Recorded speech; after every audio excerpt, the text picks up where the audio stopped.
Hey everybody, welcome back to Gardens Dan Told Story. We're talking about learn this one secret to organic gardening. But before we get started, Andy, I know someone from your channel is following you and is following what you're doing. And she's saying, I had to catch the replay. My roses are loving the cold brew coffee, cream, and Granny Smith apple molasses. Hope I can give it to my mandarin orange tree. Can she give it to her mandarin oranges, Andy? If she has a giant mandarin orange tree, I don't think so. But I think the mandarin orange would be like maybe 12 feet at the most, if you're lucky, something like that. You know, that would be a nice size for mandarin orange. And yeah, you can spray that stuff. I put it in a big arborist sprayer. So the key word is arborist sprayer, to spray big trees, you see. And so that is a perfect mixture for any plant. The cold brew coffee is actually, I mean, she didn't mention organic. I think she didn't say it was organic cold brew coffee. You kind of have to say that all the time, because see, in case I don't see you, good night. Hi. Oh, but some people are showing up. Anyway, so yeah, fine. So I was saying that, you know, cold brew coffee is a concentration of the coffee, right? So if it's a chemically grown, you can have the chemical concentration of that chemical in there. So if it's organically grown, you're going to have the organic concentration of it. It's going to be safe to use. Otherwise, you'll be spraying whatever pesticides, whatever chemicals are spraying on the coffee. And that's why it's important. I learned the hard way to have to say organic cold brew coffee, because everything I think it's in terms of organic when I say milk, coffee, and people, I went and bought some. No, it has to be organic. That's the whole point. And so what it does is that it raises the Brix level really, really fast. Cool. It's a wonderful Silly Lily wanted to mention, we missed you last week, Andy. Understand that you had a power outage in your area because of fires. Glad you're safe, and we are as well. And I understand you guys still have fires down in California. So, guys, there's sometimes we don't come on, either, something like that happens, or one of us gets sick or something. So if we're not on for 1 week, always just come back for the next week. We're always going to be back. That's right. And it's been one of the weirdest weeks, and I've been here for a long, long time, since '84. I've gone through some heavy fire things, but this 75 miles per hour winds, it's just crazy. It's absolutely crazy. And the fire can go from all the way over there to all the way over there. Like, oh, look at that. Oh, look at that. And it's like, whoa. And it's still burning out. It's called a mountain. And it's a massive amount of areas. And it's self-explanatory about what's going on in our environment, what's going on with the soil. And I look at, we're having a show here about biology, but I look outside, at least people look, if you're in a place where the fire is, you look outside, all you see is ashes and burn and everything.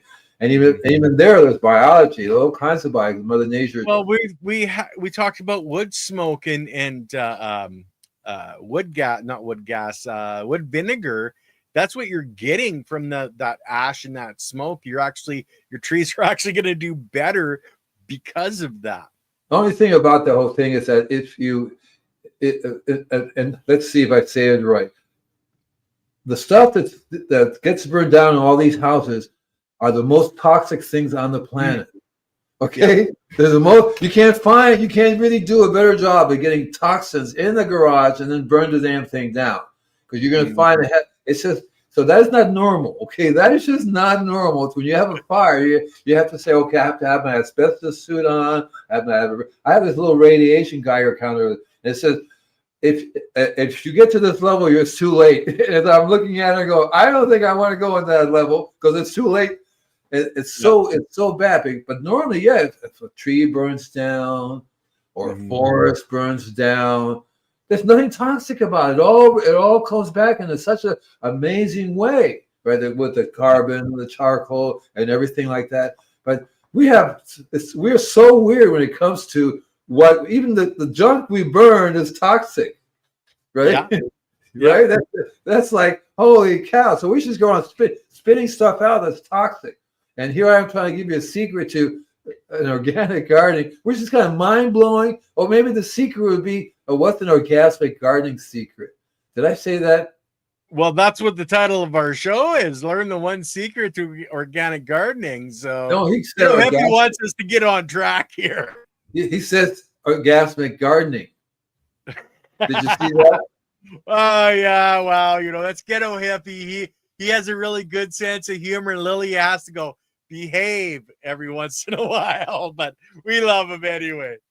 So anyway, so we know, and that's actually one of the things that I have in my little presentation is this toxics thing, and I keep thinking, gee, the real secret is to get rid of these toxics things. I mean, I was saying a bunch of other things, but then I'm going, if we get rid of all of these toxic things and stop doing everything that's toxic, wonderful. You got yourself a beautiful, amazing garden, a beautiful property, right? Because it's the toxins that are doing the stuff.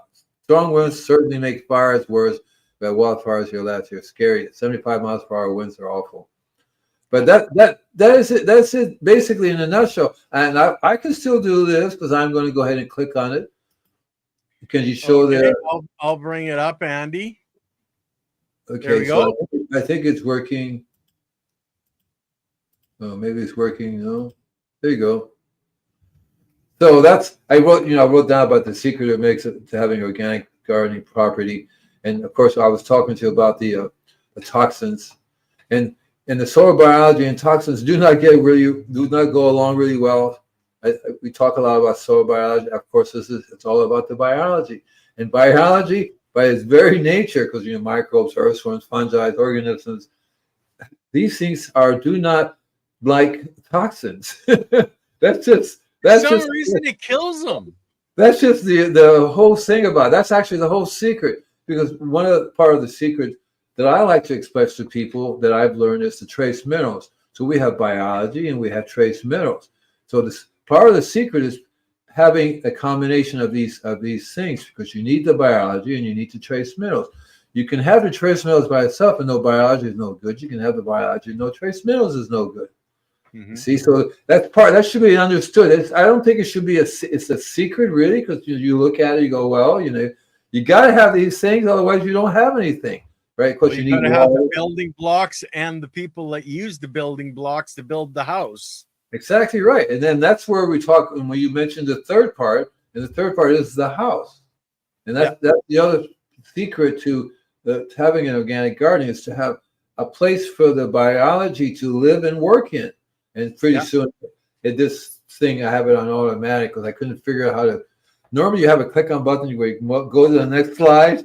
So anyway, I'm putting it on pause, Andy, so people have a chance to look at it longer. Okay, do you have the ability to pause it? Yeah, I have the ability to pause it. Superhuman, superhuman, boy. But so far we talked a little bit about the biology. We talk a lot about that. The biology is very important. Toxins are no bueno to the biology. City water, right? It's toxic. They put chemicals to kill the biology in the city water. All right, that's the whole purpose of it. So it doesn't. You put it in the ground. It's not going to say, oh, your Earth's biology, we'll leave you alone. We're just after the city water biology, right? Right? No, it just kills everything.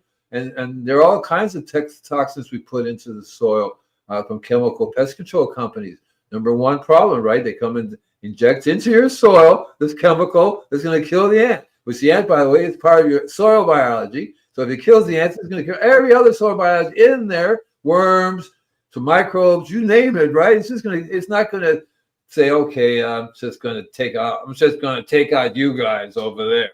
No, and so those are the three things you have to put together, and you definitely have to have a structure. That's why we like to call it soil structure, but it's really the condos where the workers live.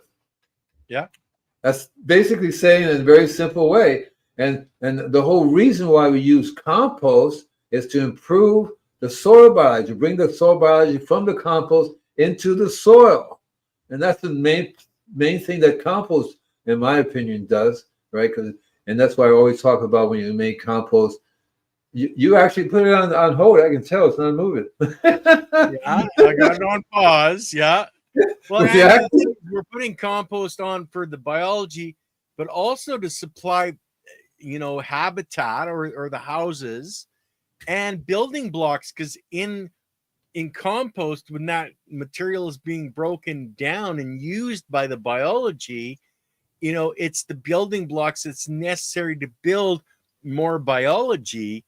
And the compost is so important in that way because it's got so many aspects. It's got nutrients in it, it's got biology in it, and then it's got the molecules that are necessary to build more biology and to build a much healthier plant. So the initial process of making compost was the process of getting all these building blocks together in a format and infuse them with the biology, so they're already living in the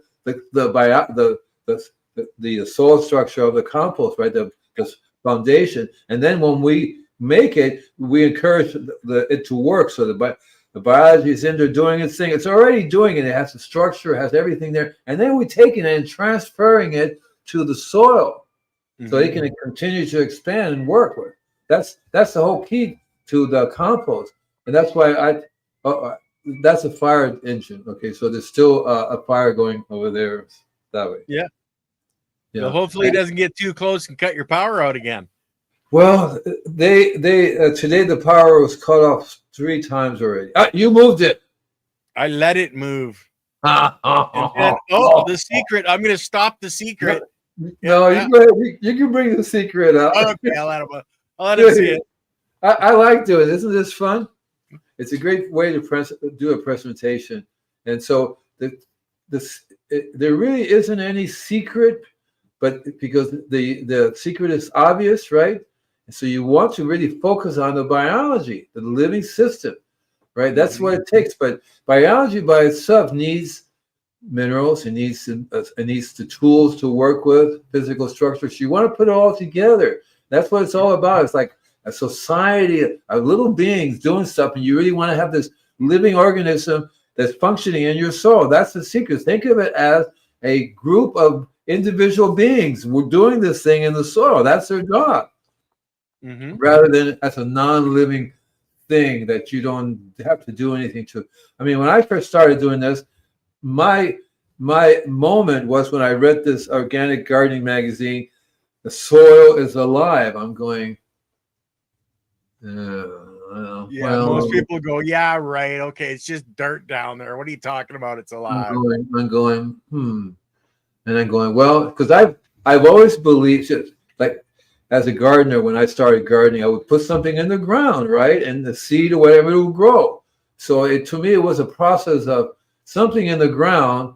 It's getting together with the seed to make it grow.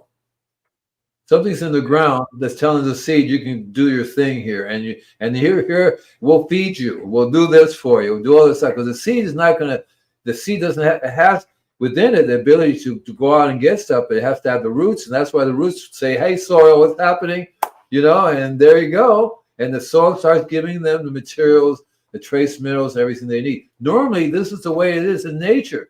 Normally, seeds fly everywhere, they land on pieces of soil, and the soil goes bingo, and it happens. You don't have to do it, and they have all the trace minerals, everything they need. You don't need to do that. But normally is a key word here, right? Nothing's normal been happening for quite a few years here on the planet Earth. I was going to say thousands of years, but I wouldn't be surprised if that's true too, because we started doing stuff to this planet thousands of years ago, if not more, not tens of thousands of years ago. We made lots of changes, and not necessarily all for the good either.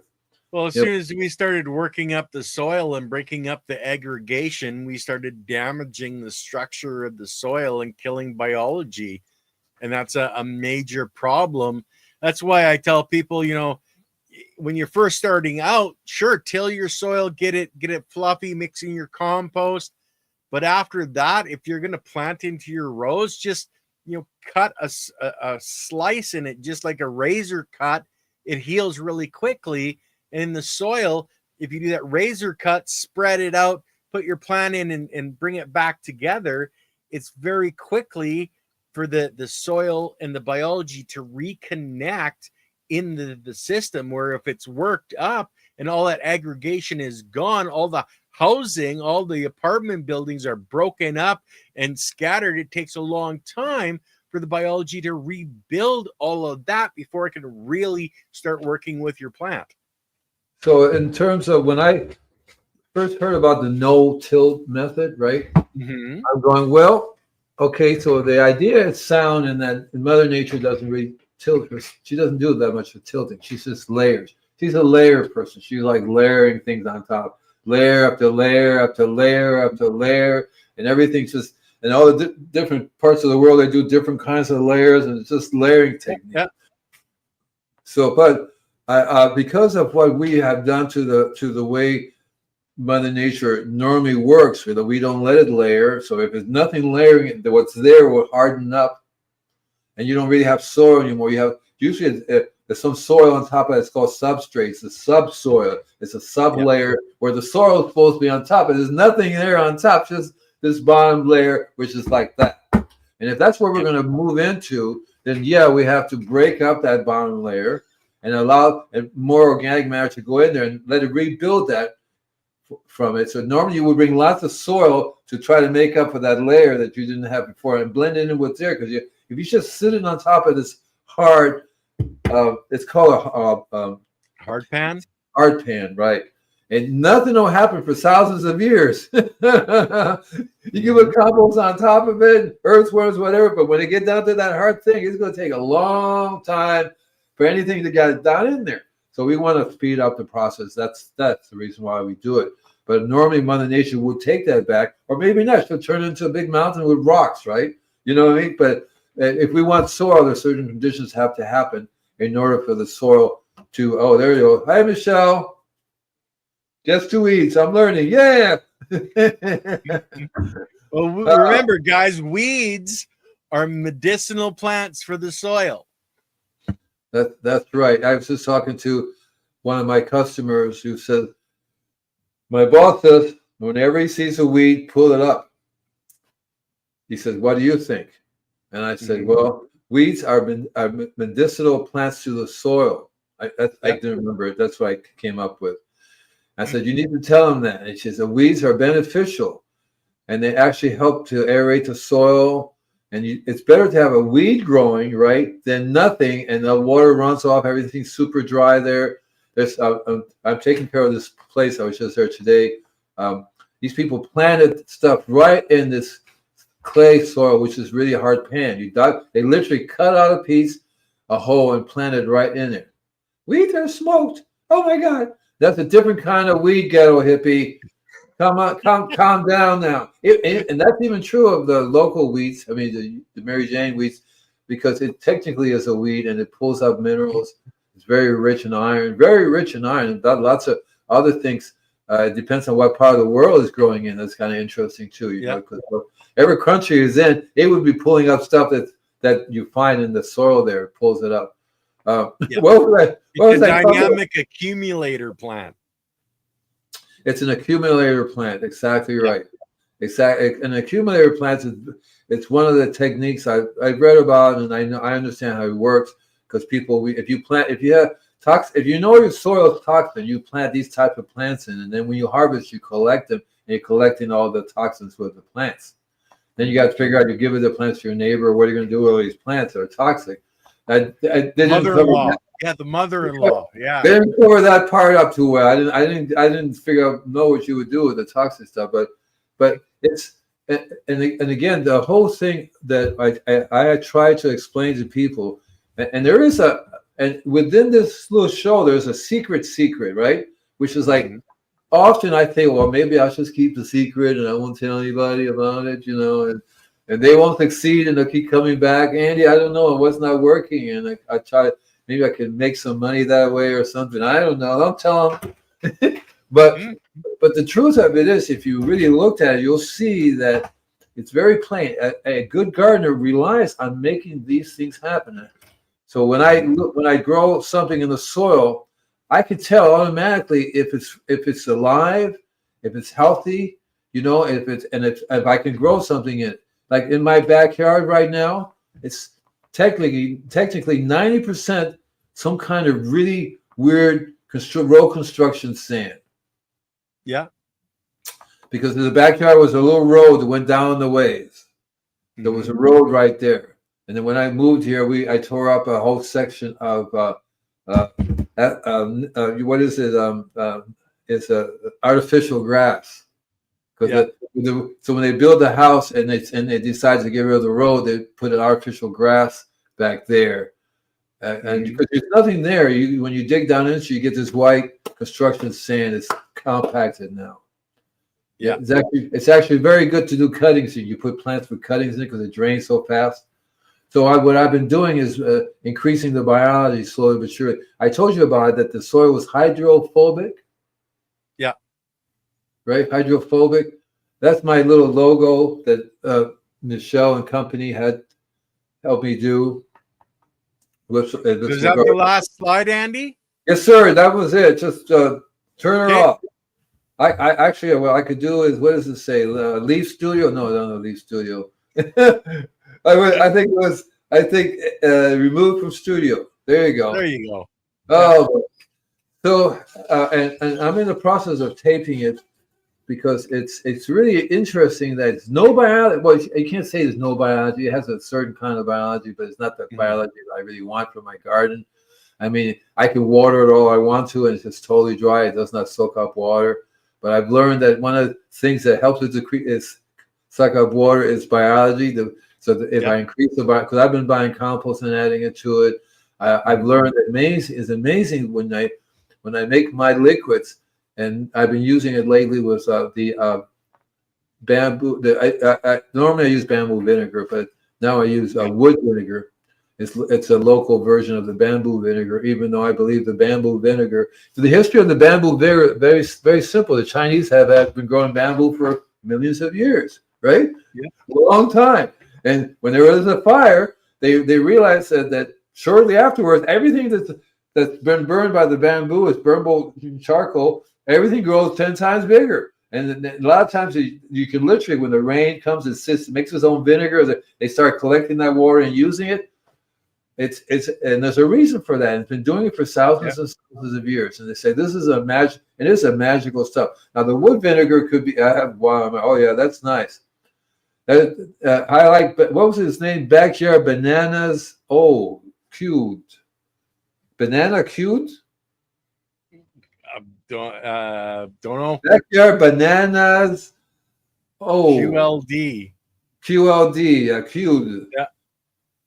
Careful you rub that wood vinegar. I know, man. I like the wood vinegar. It's absolutely amazing stuff. Because when I started spraying it on my garden. Oh, Queensland, Australia is the QLD. Cool. And what time? It's probably like middle of the day there, huh? Right? 8 hours earlier. Something. Well, they're on tomorrow already, so they're already on tomorrow. Holy cow! Well, yeah, it's Thursday. It'd be Thursday morning there, I think. In but the wood vinegar is absolutely amazing because as soon as I started spraying it onto this soil, it started holding water almost right away. It changed the actual structure of the water. It said, "No, I like water now." And then lunchtime. Cool. Yeah, it's about right. Yeah, almost 8 hours, or is it 12? It's like 12 hours. Well, lunchtime would be another 3 hours from now. So we're looking 12, 13, 15, 14 and a half, 15 hours. Yeah. So anyway, your backyard did you actually break up that subsoil where they had the road first and start adding in, or are you just putting on top, Andy? Well, breaking it up, see, the soil is not really bad because it drains. Roots can go down in there as long as I get the pH down, because the pH is a little high. But no, I didn't dig down into it. I went up. I dig down into the initial, maybe it's just a little bit to break out the surface tension, right? I dug down maybe a shovel's worth, turned it over. Because what's the point digging down there real deep? Because I would have to. If I was young, I would dig down, take it out, throw a pile of it next to it, right? Dig it down, maybe at my height, 6 feet. I would have this giant pile of this mixture, and then I would compost whatever I had rocks on, and throw them all together and dump it all back in again. Well, yeah, because then you're just adding the nutrients back in, and you're lofting the soil so that you can use it. And if it's got good drainage, it's going to have a lot of sand. And that's one of the main components. People don't understand the necessity of a sand, and not beach sand, but a good quality sand that's not white, because the white sand has been stripped. Yeah, But and that sand is so necessary because there's so many available nutrients in that sand at a molecular level. this stuff was also compacted. Remember, they put the road there. So Yeah, they well, Michelle's saying impossible to break up. right, they beat on it to really compact it, and so it's made with lots of little pieces of rock. It's not just sand. It's like, yeah, it's a very coarse sand, little pebbles. That's why it's very good for root cuttings. You take a root. That's what I'm doing now. I have a tobacco. I have persimmon, hibiscus. These are all from a place I was gardening for many years. And so I do a cutting and stick it in the sand, Cool. and then use my liquid to it, and it actually grows the roots. You can take it out and replant it.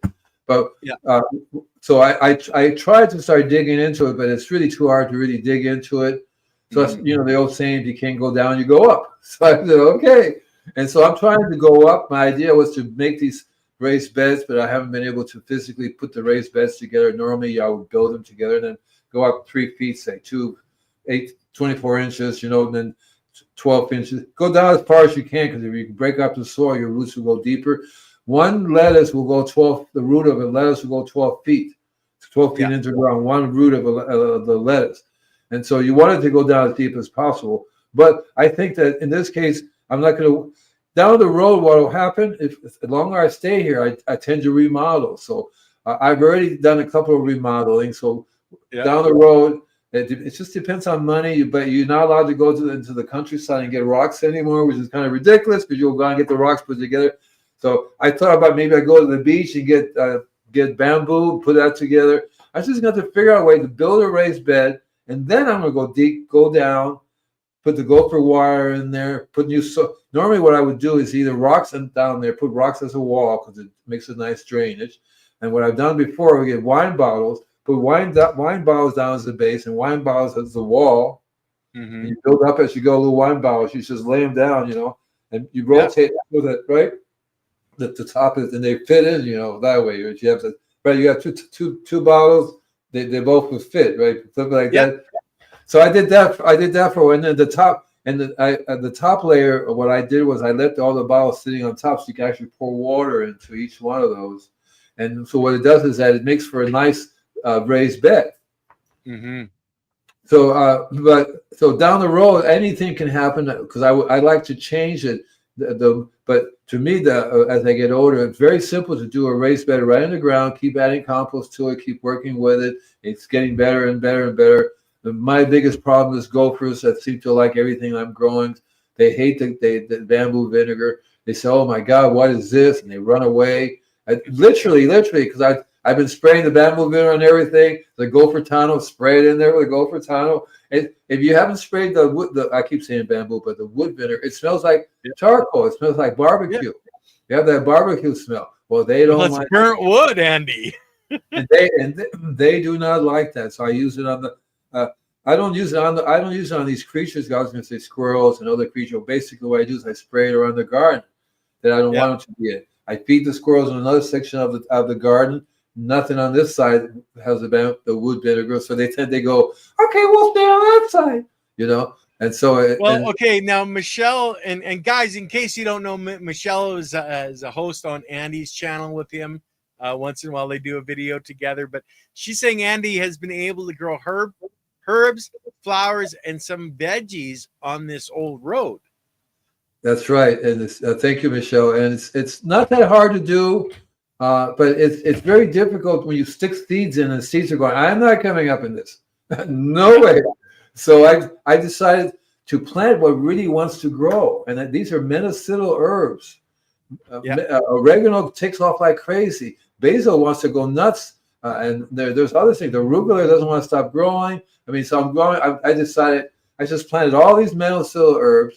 Nothing will eat them. And I also started them in little trays because I think that's the key to the gophers is to plant amongst the medicinal herbs, my regular vegetables. The gophers have to pick out which one of these am I going to eat, because they don't eat arugula too well. See, they don't eat spearmint. They don't go through any of those medicinal herbs, chamomile. I mean, and they're really great to have, all these herbs, because you can eat them. The other thing that I would do once I get the herbs growing is to make a tea from it. You can make a tea from peppermint, make a tea from oregano and basil, and spray it. You can spray on your vegetables. Andy, I know that we've had a few shows with on the Soil Matters with Leighton, where we talk about the different particle size, and you just mentioned one of the keys is that the tea makes a dissolved organic material, and the smaller the size, the easier it is for the biology to grab that and use it, whether you're drinking that medicinal tea. And you're saying medicinal herbs, and that's what weeds are, Andy. Yeah. Those are medicinal herbs for the soil, and it works for us too, because we're made of the same dang stuff. Exactly right. So I noticed that the weeds are the things that the gophers leave alone. The gophers are, I'm not touching that. And these plants that grow there, they do fine. They seem to like it. And I'm going, well, you obviously like that. And so I've had friends come here. Oh, I'm going to help you pull out your weeds. Oh, you need to pull out your weeds. I'm going, you touch those weeds, and I'm not. They're not weeds. And so I constantly have my next door neighbor who grew up here. Says, you got a lot of weeds. I said, these aren't weeds. They're growing in the soil. They're really helping to hold the water, to break the surface tension, all that stuff. And so I got a mixture of all kinds of things growing back there, and they produce stuff.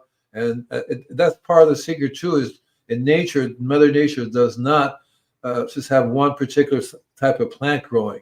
It doesn't grow in a straight line for starters. Try to find something Mother Nature does in a straight line. It doesn't work that way. So that's why I learned from experience, and these shows that I do, they try to teach you what I've learned in the lifetime, and it's just basically one show, because that's what it comes down to. I kind of like this, filter it out for you. Look, I've gone through all this stuff for all the time, and this is what it turns out to be. And in your case is really cool because I was talking about the biology since I was 7. But I never said it's all about the biology until I came here and heard you say it's all about the biology. And going, well, it makes so much sense. Well, it is all about the biology, I would say, yeah. Now, citronella is an easy one to grow. It smells great. Citronella, pennyroyal. There are so many. Yeah, and we will start again our podcast again soon. She moved to Ojai. Yeah, there she is. Hey, baby girl. And the oak trees are dying left and right. People don't seem to understand that they are causing all this havoc. They're causing it to happen because they're just getting in the way of Mother Earth, the way she normally does things. And we're very weird bunch of people. We just create toxins left and right. Seriously, we're swimming in a bunch of toxins, and people are dying left and right. The trees are dying. Animals are dying. We've killed more. In the old days, it'd be like the Indians. We would go out and shoot birds, right, with arrows. Now that we run over them, they get stuck in the grill. Yeah. We run over hundreds, if not thousands, if not millions of birds, creatures on the road. We kill them in the air with whether we're using windmills, those big giant blades that just chop them right up, right? Or we're using some kind of incredible thing like they definitely will get them, and we're very good at just destroying anything that moves and leaving behind a trail of toxins and ashes. And then we have this show called all about the biology, and we're lucky we're not being shot at or something, because people are going, what are you people talking about? How can you have biology in this? Like, if you look at the space movies where they go out, there's nothing out there. You go to another planet, they're in the, well, this is certainly a nice place to live, George. And that's what it comes down to. We have this very unique opportunity here, but we're not really taking advantage of it. We're really not paying attention. And we need to get back to nature, but what will happen is that Mother Nature will move on. Mother Yeah. Nature will move on. One day there'll be these creatures sitting around going, "Hey, do you remember when these things? What were they called? I don't remember. I said, Homo sapien, I think. Yeah. something like that." And that's what's going to happen. And this whole life thing, there's no guarantee that Mother Nature's goes, "Hey, let's duplicate all these creatures all over again." Hmm. You think she's going to say, "Hey, let's get some monkeys together. Let's get some dinosaurs. Hey, look, I got a whole list of things. I keep track of everything I did. Let's go back and do that again." No, they can say, "Okay, let's start over."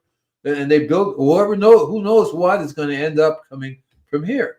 Well, we could Yeah. be sitting here, two kinds of weird creatures, right? You know what I mean? I was reading somewhere about silicon-based life as opposed to carbon-based life. Yeah. Yeah. Well, there's lots of silicon-based life forms on our planet, but Yeah, those exactly are the same because they all to grow, they need cell division. Anything that needs cell division needs biology, but there's biology specific to silica-based life forms. right, right. Of course, because and that's a good point too, because you're on whatever planet you're on, it's all about the biology on that planet. And Yeah. what type of biology it is that's what you need to learn or understand, because that's the difference. I should know about this biology on this planet, and that's what really counts for us because we're living on this planet and we're all part of the biology of this planet. It's not like we're separate, So Exactly. we are the biology, and so Yeah. whatever happens to the finger happens to the body.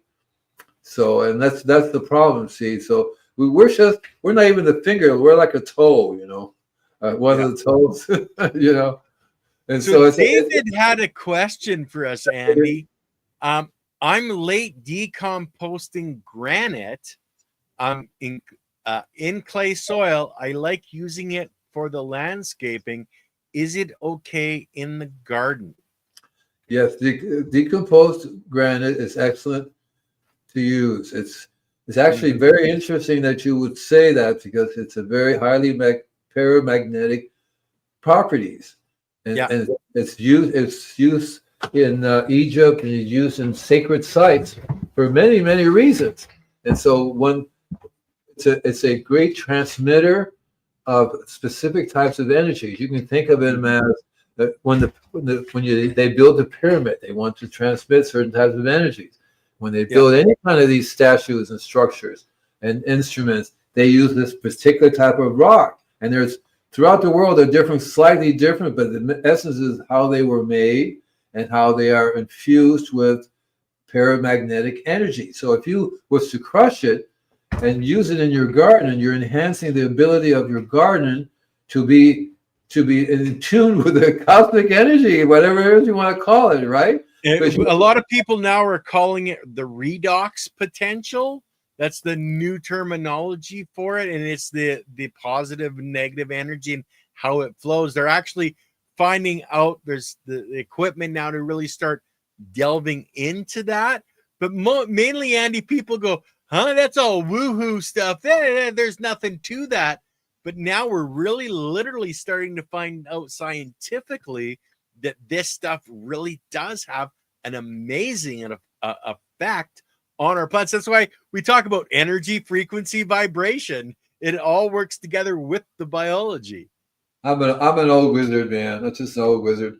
This stuff is really cool because there's nothing fairly new about this. It's not new. Tesla knew about this stuff. Tesla Yeah. knew that if he was to transmit, how do you think his base for? So the Tesla coil that he makes, a Tesla coil, he has a giant. Yeah. He made two giant towers. Okay, giant towers are like taller than the Empire State Building. Big towers. Okay, their base, the foundation of their base is underground. It's granite. It's like a half a ball shape, and the shape it determines. And what it does, and underneath that, there's water. So he made a little flowing, a little like a giant pool of water, which is the same basis when the pyramids. If you look at the pyramids, you find a way that basically you end up underground river. There's an underground river flowing underneath the pyramid, underneath the Sphinx. This is all part of their energy. Because really, the system over there was based on how they were to transmit energy to power their whole city. They powered the Yeah. whole city using this particular form of energy, and you find it throughout the world that they would power running this type of energy, right? And so a lot of them are really basically, and I'm not going to get off the subject, but I'm following through energy, is that their spaceships run on this stuff. So it's basically a port where they park their ships, charge up the fuel, charge it up, because that's the way their energies would work. So using the granite, it's really very cool because you're using paramagnetic energies. You blend it in with your soil, blend it in with your compost. It literally attracts all this energy that the biology then goes, whoa, and they start radiating with it. We as a biological form, we pick up this energy. Our whole body, everything. Your skin is the largest sense organ you have. The skin is a light organ. It's sensitive to light. People always think that the cones of our eyes are light. They're not. They're not light sensitive. They're energy sensitive. We have cones all throughout our body. If you know what a cone is, just a round thing with a little pole on it, right? A cone. Yeah, so there's no one connection. It's all cones, and energy flows through it. Mm-hmm. That is really cool. And it's the same thing with the soil, the same thing with plants, same thing with the trees. Trees are basically antennas for the energy. So remember, we talked about cosmic energy once. And what do trees do? They capture the cosmic rays. And how does it capture the cosmic rays? Because the cosmic rays shoots through the earth, right? And when it shoots through this tree, and the tree has the trace minerals, and the trace minerals are the ones that absorb the energy.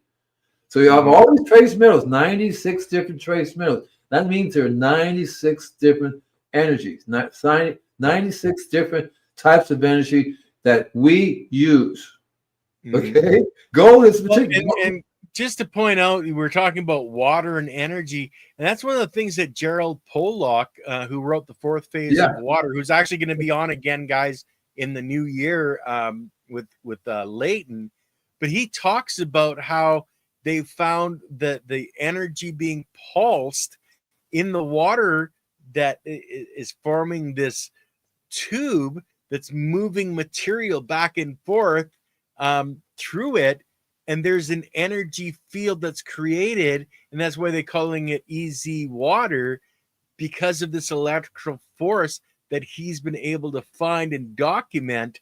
So this stuff is all being proven out. A lot of it, they used to say, oh, that's all conspiracy theory. Well, gosh darn it, I've had to find so many new conspiracy theories now because all the old ones have come true. Let me tell you something interesting too. So I started doing this long time ago. It was all at the same time. It's just the way somehow everything happened at the same time, because all I have to do with energy transmissions. I got into learning about how we when we what we're here on this planet, what we do in our bodies is basically we're energy beings, and we take these cosmic rays that shoot through the earth, and there's a system set up for us to be able to absorb that particular energy for our bodies and for our physical well-beings for us to use, because we know that our bodies is just one aspect of ourselves, not the whole thing. And the whole thing is more of an energy being than a physical being any day. And this energy being relies on this particular type of energy. Our consciousness is a particular type of energy field. Yeah. It's a particular interesting type, because I talked a long time ago about the formula for the universe. Remember we talked about that? Fractals? Yeah, right, exactly. You remember, right. So I remember a lot of different crazy stuff, Andy. So the fractal is and if you talk to a mathematician, he'll tell you, the universe is math. Einstein was saying this is all math. I've seen him. I heard him say that a lot of times. You have movies of him. He'll say it's all math. E equal MC squared. He was actually working on the when he died on the formula for the soul, SOUL, because he understands the soul. It's also a certain frequency. Soul, consciousness, right? Energy. Plants have consciousness, trees have consciousness, rocks have consciousness. It's the consciousness, if you think of it differently, right? It's a way of energy. It's a form of energy. So when we talk about granite, we're also talking about energy accumulators. So these are energy accumulators that Mother Nature has put on the planet for us. It's not like we didn't build this, right? Well, a tree, a leaf, a weed, anything that's gathering sunlight is an energy accumulator, much better than the photosynthetic panels that we're putting on our roofs. The plants have been doing this for decades, and that energy is transmitted into the soil and feeds the life in the soil. But Ghetto Happy had a kind of a question here. Are these molecular structures struck by this electromagnetic pulse vibrating in such a way to construct what we see as reality? Let me put it to you in a simple way, Ghetto. Yes. The information is data. Data. You think of it in terms of data. Everything's form of data. Data. D-A-T-A. Data. The water has the ability of holding data. Look at a computer, a hard drive, stores data. You can look at that and go, yeah, it's data. And you understand that the computer is also math. The whole thing is math. The matrix is math. It's all data. And so what's cool about nature and water is that a long time ago, and this doesn't happen by accident, all these things have to be constructed, have to be put together. That's why you're almost talking about God, right? Who did this? You know, but the way it works is that the energy that we are as human beings live in, we are actually that energy. Like the fractal is a formula that tells you how all this energy works. It's a law, right? Like a law of physics, you know, it's a law of nature. It tells you how this energy works, how they correlate, and they remember we talked a long time ago how they're interconnected.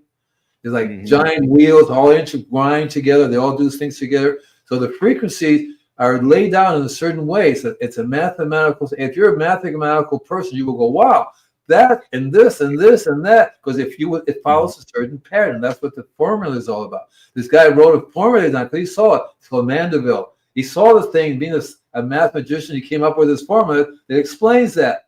And that formula is the key to the whole structure of the universe. It's really cool. And the fractal, remember we talked about the fractal, how the fractal has one point of calm and peace. The rest of it is chaos, right? The rest of it is chaos. And that's exactly what we're living in chaos, but there's this one place of peace.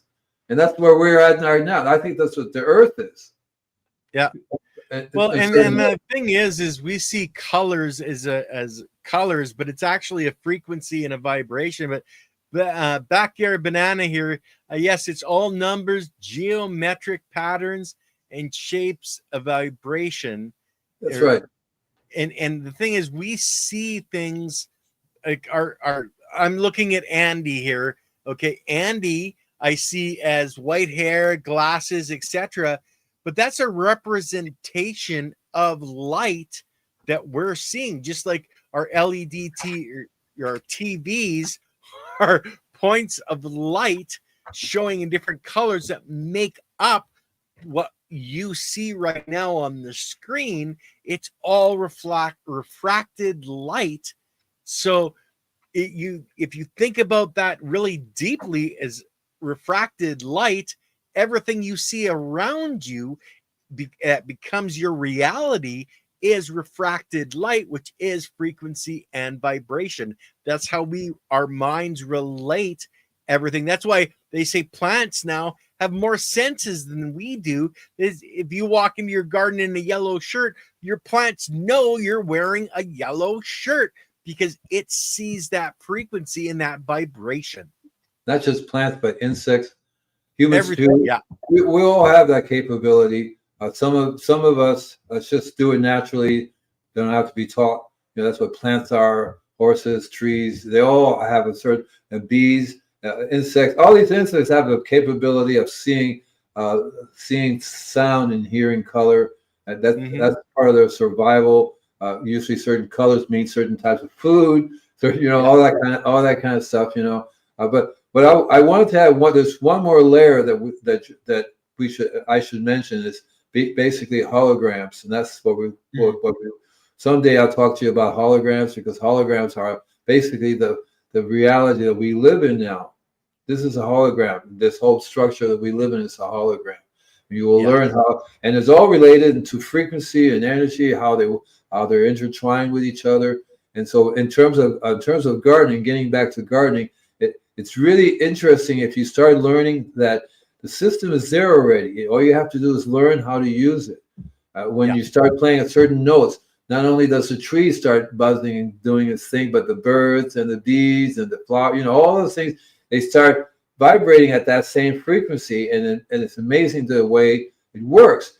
Take away the human element and everything starts singing. Everything starts vibrating at the same frequency. All the water, the ocean, and there's no evil. There's nothing other than this friendly vibration. Everybody's happy and doing their thing, chopping wood and carry water. And that's what's, and so we're very interesting that we can create all these alternate realities that have nothing to do with the real reality. And someday this is all going to come crumbling down, and we're going to go, uh-oh, right? Uh-oh. Oh, damn, I wish I had changed my ways before. Yeah, so that's it. So this is kind of like Cosmic Gardening 101. Mm-hmm.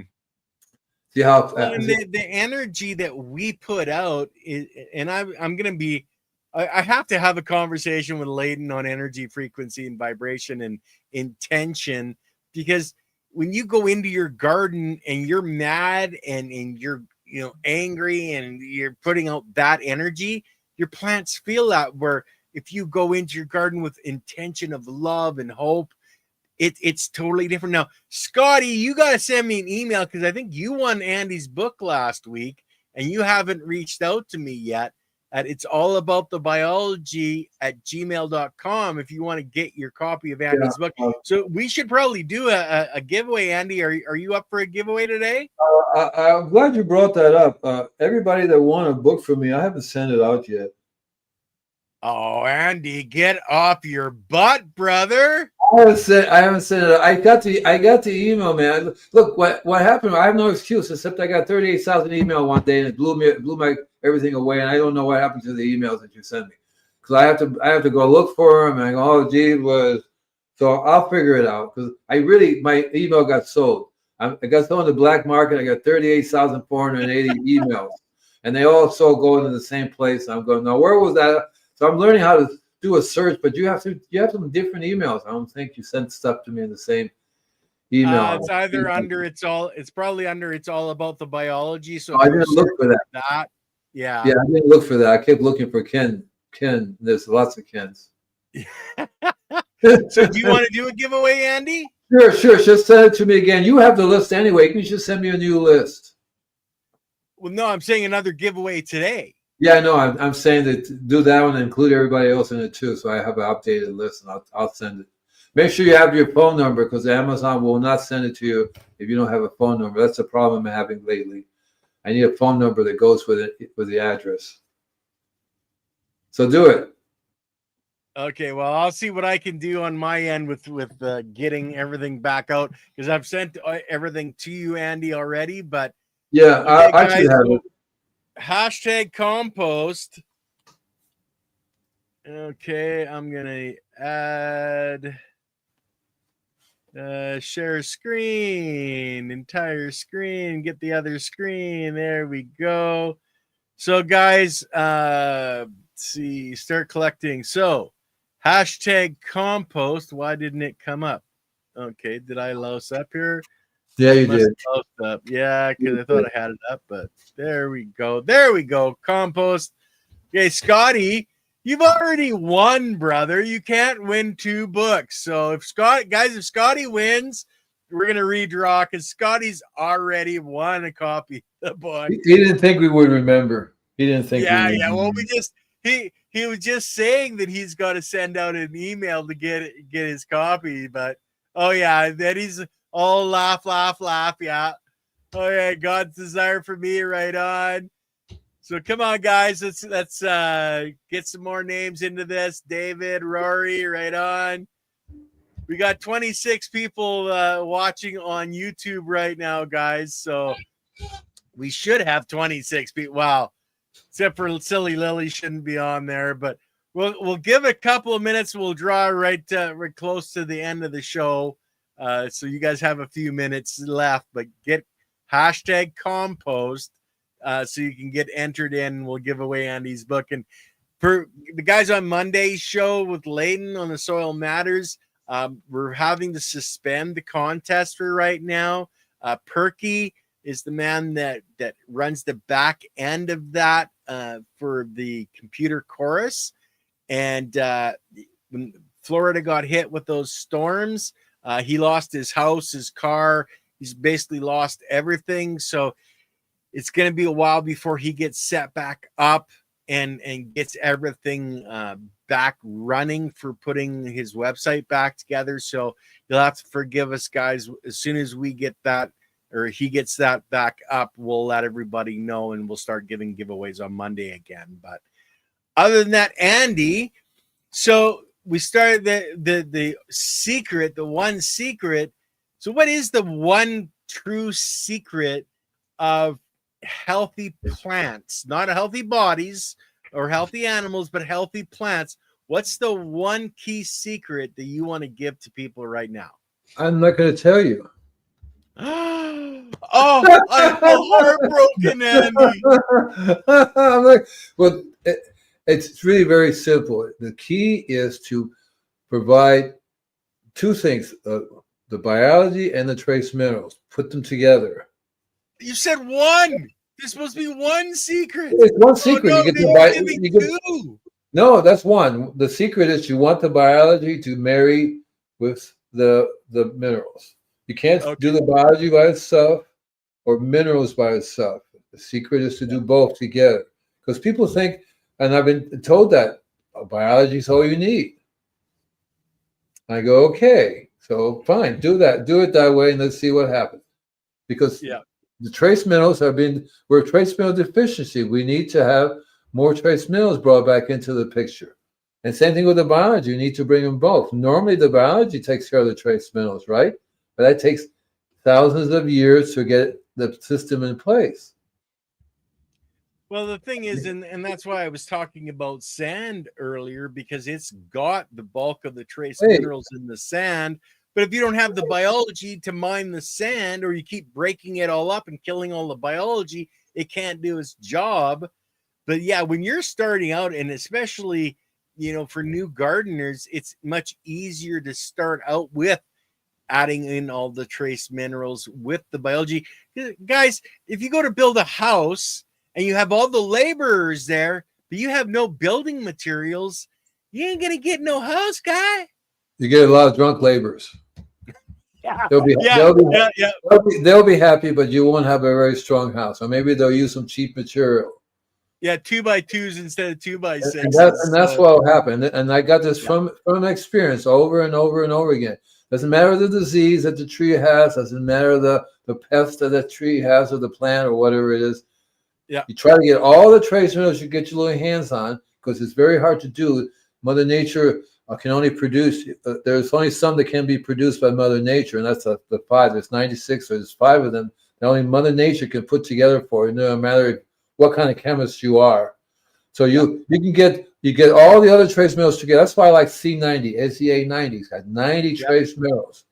And sea salt, like the Celtic sea salt, it's got 72 trace minerals. So I like C90 because it has a little bit more trace mineral. The more trace minerals, the better. And you hook that together with any biology you get your hands on. But from experience, you want to have certain types of animal biology to be more effective. I love the earthworm biology. The fish biology, for example, is very, very good as well. Right, and I also like the variety of other biology that you can towards the trace minerals you can get, like rock dust and stuff like that, because you get there's when you're using rock dust, you have to be you can kill the biology if you give them just rock dust, right? If I put rock dust, too much rock dust in the worm farm, it kills them. Too much rock dust in the water and spray, it kills the earth soil biology. Same thing with salt, the sea salt, too much of that. So you have to go with trace minerals. Tiny amounts on a little bit of basis. It's a trace of them, yes. Right, so you have to go a tiny amount. So people often use it, but you have to be careful how you use it. You want a small little amount with the biology, and let the biology decide what to do. People tend to say, good, a lot is better, and it's not. You have to, so that's why I prefer now to use the C90, because I only have to use a little bit of it rather than a lot of different types of rock dust. because I would buy 12 different kinds of rock dust. But rock dust is still very good if you're making compost. Don't be a moron, right? Exactly. Yeah, So rock less dust is is more. very It's all about balance, right, Andy? Like whether it's our bodies or the soil, we need a balance of nutrition. We need a balance of the biology. And if you get outside of those balances, that's when you have serious problems. balance is a good way to do it, say it, because it's really basically it's just that. When Yeah. you have to when you have to learn how to use a small amount. And so balance, I like the word balance better because basically it doesn't mean you're doing too much, you're not doing enough, too little. You want to give it just the right amount for the and then you let the biology do the work. Yeah. Yeah. That's why it's best. I personally like to put it into my compost, like whether it's green sand, rock dust, basalt, alfalfa, etc. I want to put that into my compost, let it compost for at least the 30 days for the biology to break it all out and use it. And then it's made available for the biology that grows the plant. That's one of the keys. But anyway, Andy, we're at an hour and 1 minute, so we better run this contest. Yeah. Do it. And actually, Michelle, since you're on, put in hashtag compost. I want to make sure that anybody on Andy's, because guys, Andy runs this show on his channel at the same time. So Michelle, if you can put in hashtag compost, we've got 6 people right now showing. So if you can do that quickly, Michelle, if you're listening, put in hashtag compost. I want to see if it flips to 7. I want to see if people can enter from Andy's channel. So that was Ghetto Hippie. So yeah, Michelle, come on, Michelle. We're waiting, Michelle. I think we worked on a way that people can do it. Yeah, it's Michelle. Thank you.